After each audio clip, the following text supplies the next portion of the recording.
Study या YouTube चॅनलवरती तुम्हा सर्वांचं खूप खूप स्वागत आहे। आपण संपूर्ण मागच्या लेक्चर्समध्ये वेगवेगळ्या प्रकारचे लेक्चर्स टाकले, फक्त थेरी लेक्चर्स नाही तर त्याचबरोबर आपण MCQ पॅटर्नचे लेक्चर्स किंवा स्पर्धा परीक्षेमध्ये जे प्रश्न विचारले जातात त्याबद्दलचे सुद्धा क्वेश्चन आपण टाकलेले आहेतच।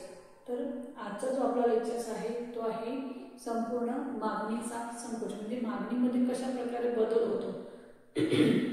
आपण मागणीचा नियम पाहिला, मागणी निर्धारित करणारे घटक पाहिले, त्याबद्दलच्या व्याख्या पाहिल्या, संपूर्ण आपण मागणी या संकल्पनेचा अभ्यास आपल्या मागच्या लेक्चर्समध्ये केलेला आहे। ज्या विद्यार्थ्यांनी तो लेक्चर पाहिलेला नसेल त्यांनी आपला इकॉनॉमिक स्टडी या ग्रुपवर जाऊन किंवा या चॅनलवर जाऊन आपले लेक्चर्स पाहू शकतात। लक्षात तर पहा, आजचा जो आपला लेक्चर आहे तो मागणीतील बदल। मागणीतील बदल हा संकोच रूपाने किंवा विस्तार रूपाने कशा पद्धतीने बदलतो तर ते आपल्याला आजच्या या लेक्चर्समध्ये पाहायचं आहे। परीक्षेला यावर आधारित प्रश्न तुम्हाला पाहायला मिळतो। नक्की संकोच कशाला म्हणायचं, विस्तार कशाला म्हणायचं, किंवा अजून मागणीची वृद्धी कशाला म्हणायचं, किंवा ह्रास कशाला म्हणायचं, हे आपण आजच्या या लेक्चर्समध्ये शिकणार आहोत। संकल्पना एकदम सोपी आहे, पण भरपूर वेळा विद्यार्थ्यांचं असं होऊन जातं की वृद्धी कशाला म्हणायचं, ह्रास कशाला म्हणायचे, हे इकॉनॉमीचे शब्द आहे ते लक्षात राहत नाही किंवा त्याच्याबद्दल काही एक माहिती नसल्यामुळे विद्यार्थी काय करतात, गोंधळून जातात। म्हणजे प्रश्न येऊन सुद्धा मग ते उत्तर लिहिता येत नाही। तर ही संकल्पना आपल्याला इथे क्लिअर करायची, यासाठी आपण आजचा हा लेक्चर्स ठेवलेला आहे। लेक्चर्स खूप सोपा आहे, सर्वांनी संपूर्ण लेक्चर पाहायचं आहे, अजिबात स्किप करू नका। स्किप केल्यावरती तुम्हाला संकल्पना समजणार नाही। लक्षात, भरपूर वेळा अपूर्ण संकल्पना समजल्यामुळे आपण जो परीक्षेत प्रश्न विचारला जातो त्यावरती आपल्याला व्यवस्थितरित्या उत्तर देता येत नाही आणि आपलं तिथं उत्तर चुकून जातं। मग भरपूर वेळा असं वाटतं आपण अभ्यास केलेला होता मग तरी आपली ही संकल्पना का चुकली, तर त्याचं उत्तर असतं की आपण तो लेक्चर्स किंवा तो अभ्यास परिपूर्ण असा केलेला नसतो। लक्षात, म्हणून मी सर्व विद्यार्थी मित्रांना प्रत्येक लेक्चरला सांगत असते की जोही तुम्ही लेक्चर बघणार, मी आपला लेक्चर त्यासाठी जास्त ब्रॉड घेत नाही, जास्तीत जास्त 15 किंवा 20 मिनिटाचा लेक्चर घेते का, की जेणेकरून विद्यार्थी जास्त वेळ बसत नाही किंवा लेक्चर्स पूर्ण पाहत नाही यासाठी। मग थोडा लेक्चर्स घेते, परंतु तो जास्तीत जास्त तुम्हाला समजवण्याचा प्रयत्न त्या लेक्चर्समध्ये असतो। संकल्पना शॉर्ट असते आणि मात्र विस्तृत माहिती देणारे तुम्हाला हा लेक्चर्स असतो। लक्षात, तर पहा, अधिक वेळ न वाया घालता सेट पेपरमध्ये मोस्ट इम्पॉर्टंट प्रश्न हा विचारला जातोच। प्रत्येक सेट परीक्षेमध्ये जे शिक्षक बांधव आहेत किंवा MA BEd झालेले असतात ते नंतर आपले सेट परीक्षा देत असतात, ज्यांना सिनियर कॉलेजला प्रोफेसर व्हायचं असतं तर ते विद्यार्थी मित्र किंवा ते शिक्षक मित्र आपले हा पेपर देत असतात। मग त्यांची सुद्धा अजून सुद्धा ही संकल्पना क्लिअर झालेली नाहीये, तर यासाठीच आपण आजचा हा लेक्चर्स ठेवलेला आहे। लक्षात, तर लेक्चर्स आवडल्यास लाईक करायचं, सबस्क्राईब करायचं आणि मित्रमैत्रिणींना शेअर करायला विसरायचं नाही। लक्षात, तर चला तर विद्यार्थी मित्रांनो, अधिक वेळ न वाया घालता आपण आपल्या आजच्या लेक्चर्सकडे वळणार आहोत। लक्षात, तर आजचा आपला विषय काय आहे, मागणीतील बदल किंवा मागणीतील विस्तार किंवा संकोच त्याला म्हटलं जातं। काय असतं मागणीतील बदल, तर बघा, आपण मागणीचा सिद्धांत पाहिला। मागणीचा नियम आपल्याला काय सांगतो की इतर परिस्थिती कायम असताना वस्तूची किंमत वाढली तर मागणी कमी होते आणि वस्तूची किंमत कमी झाली तर वस्तूची किंमत वाढली तर मागणी कमी होते, वस्तूची किंमत कमी झाली तर मागणी वाढते। वस्तूच्या किमतीचा आणि मागणीचा जो संबंध आहे तो कसा आहे, विरुद्ध आहे। कसा आहे, विरुद्ध दिशेने। दोघं एकमेकांच्या विरुद्ध दिशेने वाढतात। कोणत्या दिशेने वाढतात, विरुद्ध दिशेने वाढतात। हा आपल्याला मागणीचा नियम सांगतो, बरोबर की। हाच मागणीचा नियमाचा आधार घेऊन आपण काय बघणार आहोत, मागणीतील बदल किंवा मागणीमध्ये विस्तार किंवा संकोच कसा होतो ते आपल्याला आजच्या या लेक्चर्समध्ये बघायचं आहे। विस्तार किंवा संकोच म्हणजे झालेला मागणीमधील बदल। लक्षात, विस्तार आणि संकोच म्हणजेच काय, मागणीमध्ये झालेला बदल। लक्षात, तर पहा, वस्तूची किंमत म्हणजेच काय, इतर परिस्थिती कायम असताना। इतर परिस्थिती कायम असताना म्हणजेच काय, बाजारातली जी स्थिती आहे, म्हणजेच काय, आपण बघा नियम शिकलो तेव्हा गृहीतक धरले होते। काय गृहीतक घेतले होते की वस्तूची किंमत कायम आहे, लोकांच्या आवडीनिवडी स्थिर आहे, भविष्यामध्ये वस्तूची किंमत बदलणार नाहीये किंवा हीच राहणार आहे, अशा काही परिस्थिती आपण स्थिर धरल्या होत्या।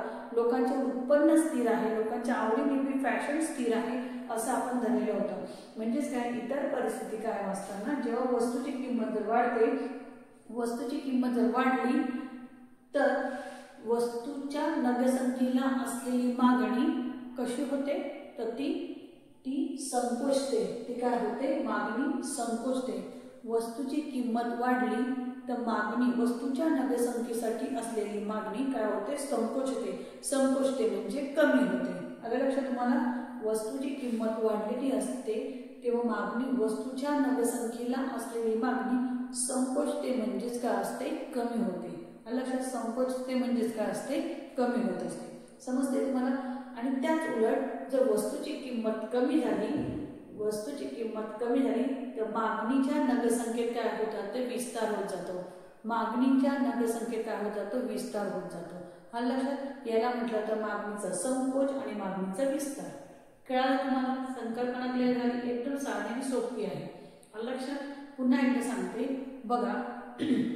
मागणीचा विस्तार कशाला म्हणायचं किंवा मागणीचा संकोच कशाला म्हणायचं तर बघा, वस्तूच्या किमतीमध्ये वाढ झाली. वस्तूच्या किमतीमध्ये जर वाढ झाली तर वस्तूच्या नगसंख्येमध्ये काय होत जातं? घट होत जाते किंवा त्याला म्हटलं तर संकोच होत जातो. काय होतं? वस्तूच्या नगसंख्येमध्ये किंवा वस्तूची जी नगसंख्या आपण खरेदी करणार आहोत त्या नगसंख्येमध्ये काय होत जाते? संकोच होत जातो. म्हणजे काय होत जाते? घट होत जाते. आणि लक्षात? याच विरुद्ध जर वस्तूची किंमत कमी झाली, वस्तूची किंमत कमी झाली तर वस्तूच्या नगसंख्येमध्ये काय होत जातो? विस्तार होत जातो. काय होत जातो? विस्तार होत जातो.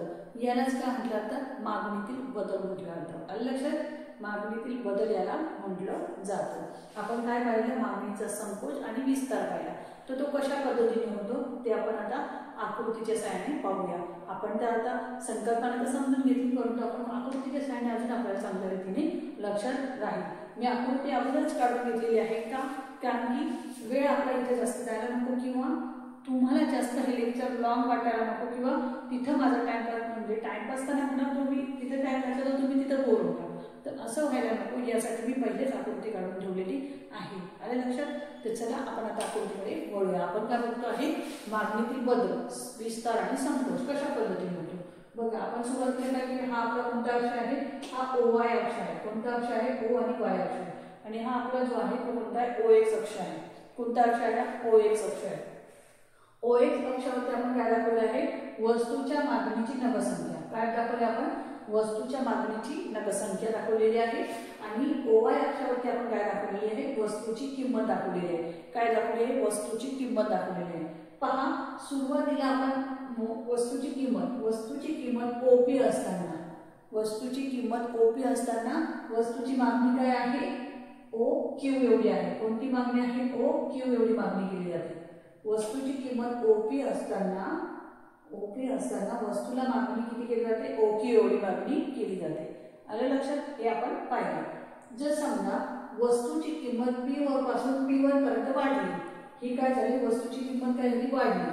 वस्तूची किंमत जर वाढली तर काय होतं? मागणी काय होते? संकोचते. मागणी काय झाली इथं? मागणीचा काय झाला इथं? संकोच झाला. काय झाला इथं? मागणीचा संकोच झाला. कसा झाला? ही आपली पूर्वीची मागणी आहे, बरोबर की नाही? ही आपली ही जी आहे ही आपली पहिली मागणी आहे ना. OQ ही आपली एवढी मागणी होती. याच्यातून एवढी मागणी काय झाली? ही कमी झाली. ही काय झाली? एवढी मागणी काय झाली? घट झाली किंवा संकोचली. काय झाली? एवढी मागणी घट झाली. कशामुळे झाली? वस्तूची किंमत P1 पासून P पासून P1 पर्यंत वाढली. वस्तूची किंमत वाढली त्यामुळे वस्तूच्या नगसंख्येमध्ये काय झालं? संकोच झाला किंवा घट झाला.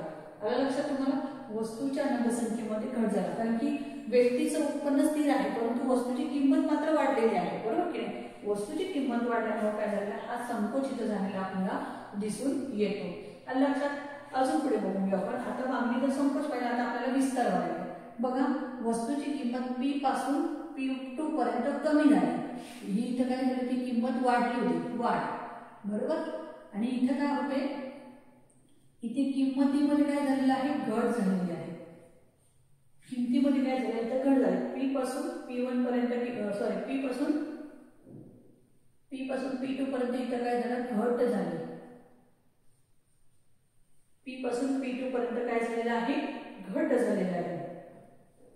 काय झालं? किमतीमध्ये घट झाली. मग किमतीमध्ये घट झाल्यावर काय झालेलं आहे? पहा, किमतीमध्ये घट झाल्यामुळे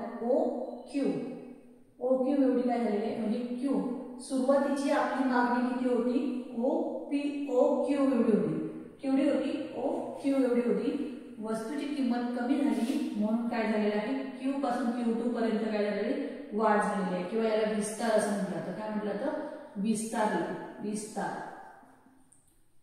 काय झालेलं आहे विस्तार झालेला आपल्याला दिसून येतो पुन्हा एकदा बघा आपण शिकून घेऊया की विस्तार किंवा संकोच कशाला म्हणायचं बघा आपण काय बघतो आकृतीच्या सहाय्याने मागणीमधील बदल बघतोय मागणी संकोचते कशी आणि मागणी विस्तारते कशी हे आपण बघत आहोत ते कशा पद्धतीने तर बघा सुरुवातीला OX अक्षावरती OY अक्षावरती आपण माहिती वस्तूची किंमत दर्शवलेली आहे आणि OX अक्षावरती काय दर्शवलेलं आहे वस्तूच्या मागणीची धनसंख्या दर्शवलेली आहे पहिली मागणी जी होती सर्वात पहिली मागणी बाजारामध्ये जेव्हा वस्तूची किंमत OP एवढी होती जेव्हा बाजारामध्ये OP एवढी किंमत होती तेव्हा वस्तूला मागणी किती होती OQ एवढी होती केवढी मागणी होती OQ एवढी होती केवढी होती OQ एवढी होती लक्षात जेव्हा बाजारामध्ये वस्तूची किंमत P पासून P1 पर्यंत वाढली P पासून P1 पर्यंत वाढ झाली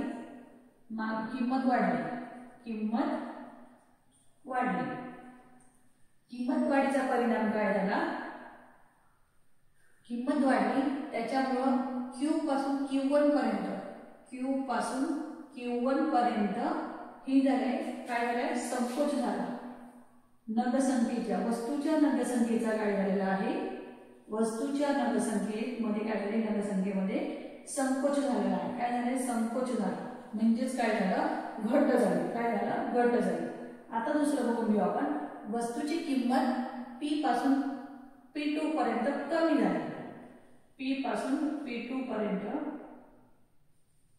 काय झाले किंमत घट झाली काय झाली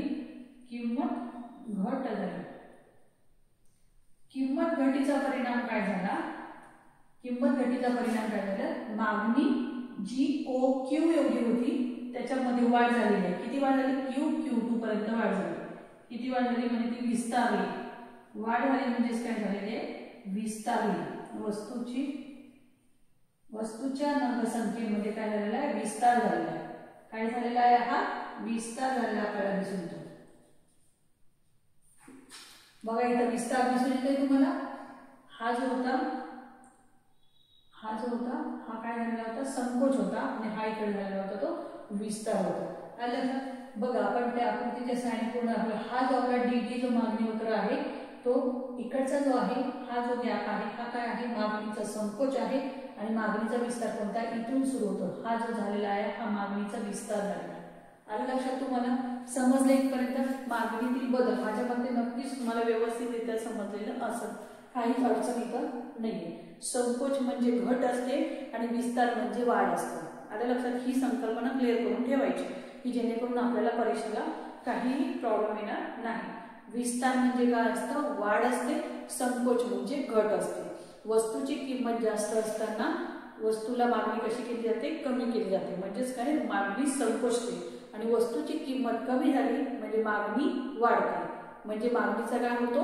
विस्तार होतो समजलं तुम्हाला इथपर्यंत आता आपण पुढे बघून घेणार आहोत मागणीचा विस्तार किंवा मागणीची वृद्धी किंवा मागणीचा ह्रास काय बघायचं आपल्याला मागणीची वृद्धी किंवा मागणीचा ह्रास बघायचा तो कसा बघायचा ते पाहून घेऊ आपण पहा आपल्याला आता याच्यात बघायचं काय आहे की बाजारामध्ये त्यांनी आपल्याला वृद्धी आणि ह्रास शिकायचं काय शिकायचं वृद्धी आणि ह्रास शिकून घ्यायचं तर काय आहे बघा आपण इथं जी आकृती घेतली त्याच्यामध्ये वस्तूची किंमत कायम असताना त्यांनी काय ठरवले आता वस्तूची किंमत जर कायम आहे लोकांच्या उत्पन्नामध्ये वाढ झालेली आहे जी इतर परिस्थिती आपण जी धरलेली आहे त्यामध्ये लोकांच्या उत्पन्नामध्ये वाढ झाली किंवा भविष्याच्या वस्तूमध्ये लोकांच्या आवड निवडमध्ये बदल झाली तर मागणीवरती काय परिणाम होतो वाढ म्हणजे ह्रास होते का ह्रास होतो का वृद्धी होते हे आपण याच्या माध्यमातून शिकणार आहोत लक्षात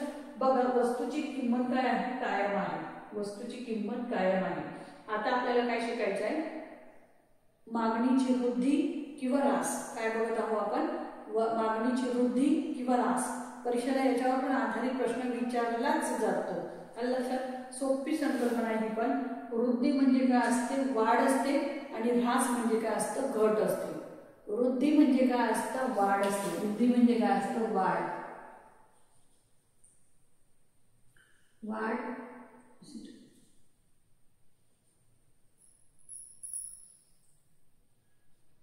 दिसत नाहीये. वाढ वाढ असते. आणि ऱ्हास म्हणजे काय असते? घट असते. त्याला संकोच म्हटलं जातं.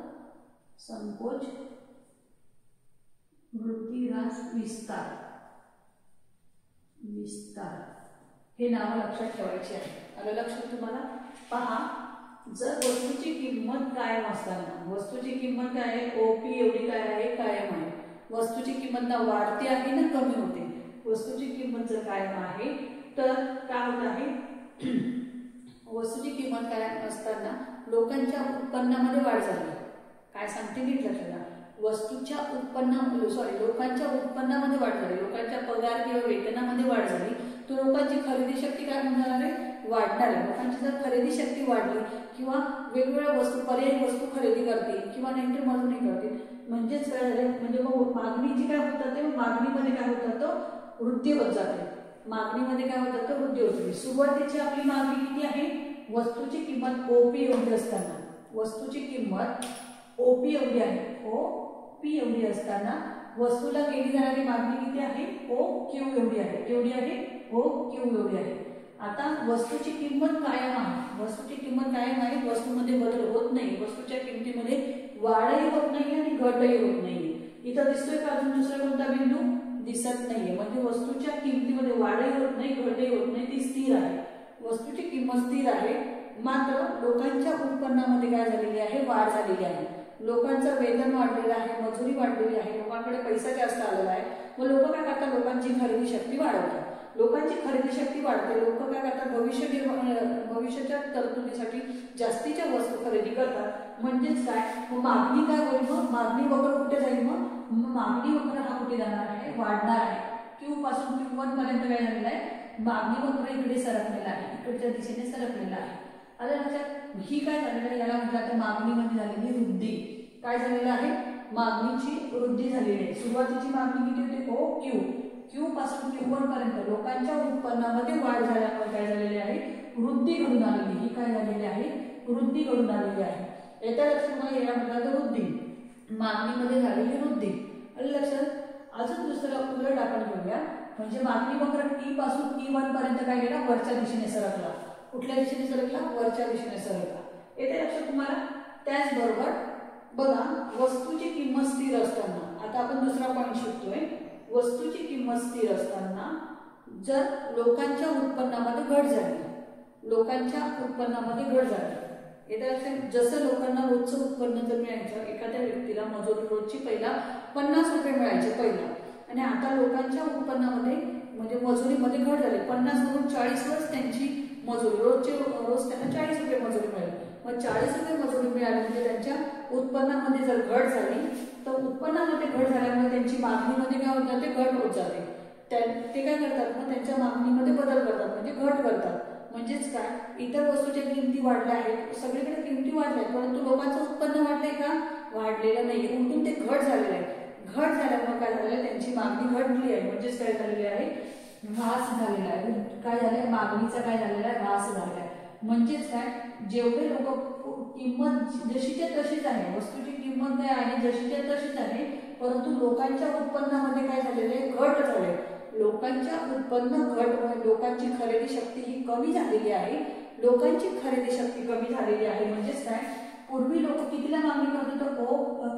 ओ क्यू एवढी मागणी करत होती, त्याच्यामध्ये घट झालेली आहे. म्हणजेच काय? क्यू पासून Q2 पर्यंत मागणी काय झालेली? घट झालेली आहे. क्यू पासून Q2 पर्यंत घट झाली, म्हणजे E पासून E2 पर्यंत हा जो मागणी वक्र आहे तो कसा झालेला आहे? मागच्या दिशेने आलेला आहे. म्हणजेच काय? ऱ्हास झालेला आहे. म्हणजेच काय झालेला आहे? हा ऱ्हास झालेला आहे. इकडे मागणी होते तेव्हा ती काय होते? वृद्धी होते. आणि खालच्या दिशेने आला म्हणजेच काय झालेलं आहे? मागणी वक्र हा जर खालच्या दिशेने आला म्हणजे मागणीचा ऱ्हास झालेला आहे.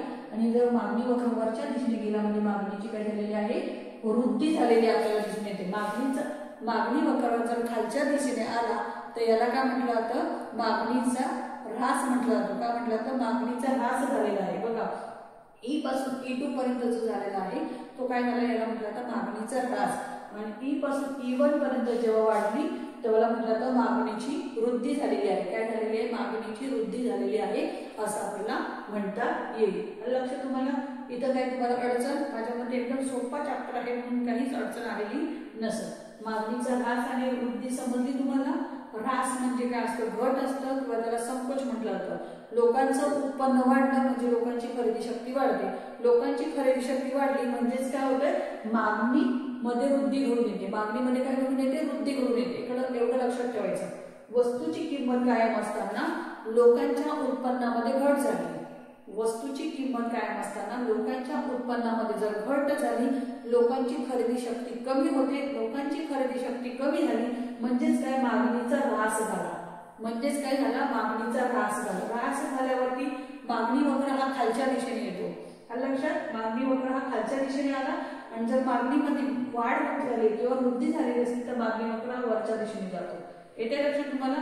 हा मूळ मागणी वक्र आहे. हा आपला मूळ मागणी वक्र आहे. वरती वाढलेला आहे, मागणीची वृद्धी झालेली आहे आणि ह्रास म्हणजे काय झालाय? हा खालच्या दिशेने झाला. हा E2 आहे. येते लक्षात? काय अडचण माझ्या मते नक्कीच नसेल. आजच्या लेक्चर्स मध्ये आपण मागणीची वाढ म्हणजे मागणीतील बदल बघितले. एक म्हणजे संकोच आणि विस्ताराच्या स्वरूपात आणि दुसरं आहे ह्रास आणि वृद्धीच्या स्वरूपात. आणि लक्षात परीक्षेला याच्यावर आधारित प्रश्न पाहायला मिळतो. 110% स्पर्धा परीक्षेमध्ये सरळ सेवा भरती असो, तलाठी असो किंवा नाहीतर मग सेट नेटच्या पेपरला तर पाहायलाच मिळतो. म्हणून सर्व विद्यार्थी मित्रांनी याचा अभ्यास करायचाच आहे. जे कॉलेजला आहेत म्हणजे FY/SYच्या वर्गांवरती आहेत त्या विद्यार्थ्यांना सुद्धा परीक्षेला हा प्रश्न पाहायला मिळतोच. लक्षात? म्हणून सर्व विद्यार्थ्यांनी या लेक्चर्सचा अभ्यास करायचा आहे. पुढच्या लेक्चर्सला भेटू आपण नवीन एखादा चॅप्टर घेऊन की जो परीक्षेला आपल्याला खूप मोस्ट इम्पॉर्टंट असणार आहे. आलं लक्षात? आजच्या लेक्चर्समध्ये संपूर्ण माझ्यामध्ये समजलं असेल. काही अडचण नसेल, जर काही अडचण असेल तर तुम्ही मला कमेंटच्या माध्यमातून नक्कीच सांगा. लेक्चर आवडलं असेल तर लाईक करा, सबस्क्राईब करा आणि आपल्या मित्रमैत्रिणींना शेअर करायला विसरू नका. आलं लक्षात? भेटूया पुढच्या लेक्चरला नवीन एखादा घटक घेऊन. तोपर्यंत धन्यवाद.